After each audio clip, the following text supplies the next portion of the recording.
Welcome everybody to a review of the second film from the Enter the Video Store Empire of Screams Arrow video box set. So today we're taking a look at Dolls from 1987. So this is directed by Stuart Gordon, who was a long-time collaborator with Empire Studios, or Empire Pictures even, and Full Moon Entertainment, as he also directed Reanimator, From Beyond, Stuck, Fortress, all of which are really rather solid films. To varying degrees, as well as Castle Freak, which I didn't particularly enjoy, and he also directed the last film in this box set, Robot Jocks, so we'll be talking about him again. And this clocks in at 77 minutes long, and unlike The Dungeon Master, this is a straightforward horror film. It had a budget of about $2 million, which is pretty high for Empire Pictures, and it made a box office return of $3.5 million, so a reasonable success. Stars Caroline Purdy-Gordon, who was also in Reanimator, From Beyond, Stuck and Fortress, so again another staple mate of those of Empire Pictures and the like. Also stars Guy Rolfe, who the only films I've seen him in where he's in a major role was Mr. Sardonicus, where he played Baron Sardonicus, as well as Yesterday's Enemy. It also stars Hilary Mason, who was in the fantastic Don't Look Now as the blind medium, as well as Absolution alongside Richard Burton. So a precocious girl, her nasty parents, two punk rock losers, and a weak-kneed salesman inadvertently become the guests of two ghoulish senior citizens in their dark, haunted mansion.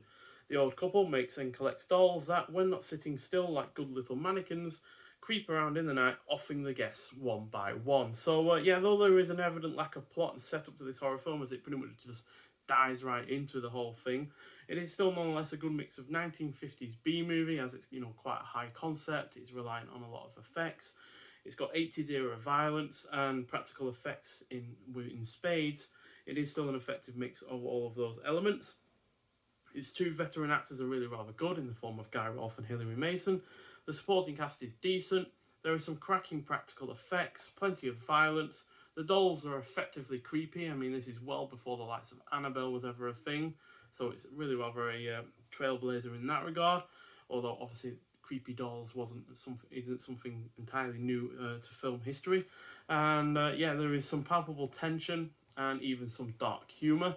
Sure, this is by no means a perfect or even overly scary horror film, but it has plenty of charm, and while it is thoroughly engrossing, and the ending is also wraps things up nicely as well. There was apparently a planned sequel to this, which would have the one of the characters and the girl go off onto more adventures, but that unfortunately did not happen. So you got plenty of special edition contents to this. You got a new 2K restoration from a 35mm intrinsic positive in a high definition presentation.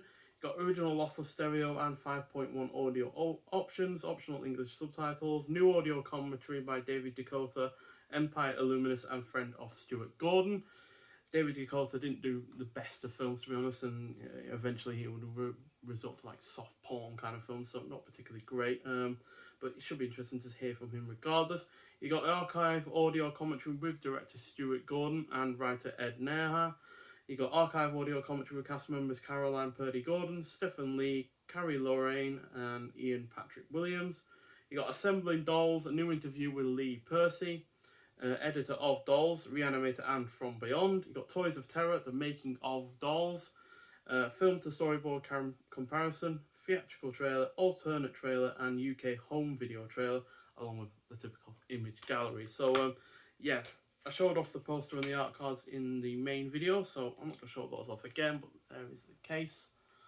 And here is the original artwork on the reversible sleeve, which is, I like both just as much, to be honest. There you go. Unlike the likes of The Dungeon Master, where I definitely preferred the new artwork that was going on in that. So, Empire Pictures / Full Moon Entertainment would eventually take this to a new extreme with the likes of Demonic Toys and the Puppet Master series. But for my money, this is definitely better than any of the Demonic Toys films, especially in terms of the overall effects. Although Demonic Toys is a decent enough effort, although its crossover with Dollman is a little bit on the poor side. Still yet to see any of the Puppet Master films, so I can't say how this compares to those, but it's still a really rather good effort. And like with Dungeon Master, I give it 3.5 out of 5. slightly enjoyed it more than I have done previously, especially since the 2K restoration definitely makes it look better. And a slight correction to what I said in the main video where I said that the second site released this on Blu-ray. They didn't. I don't know why I had it in my mind that they did. It was 101 Films that released it on Blu-ray. But yeah, this definitely looks better than that release. So yeah, well worth getting if you've enjoyed this film before. But if you haven't and you're into, you know, your creepy doll films and you're looking for a more 80s kind of more violent effort in that regard, then yeah, this is well worth watching. But yeah, if you have seen it before, I'd like to hear your thoughts on it. But yeah, nonetheless, thank you for watching, and I'll see you with the next one. Bye.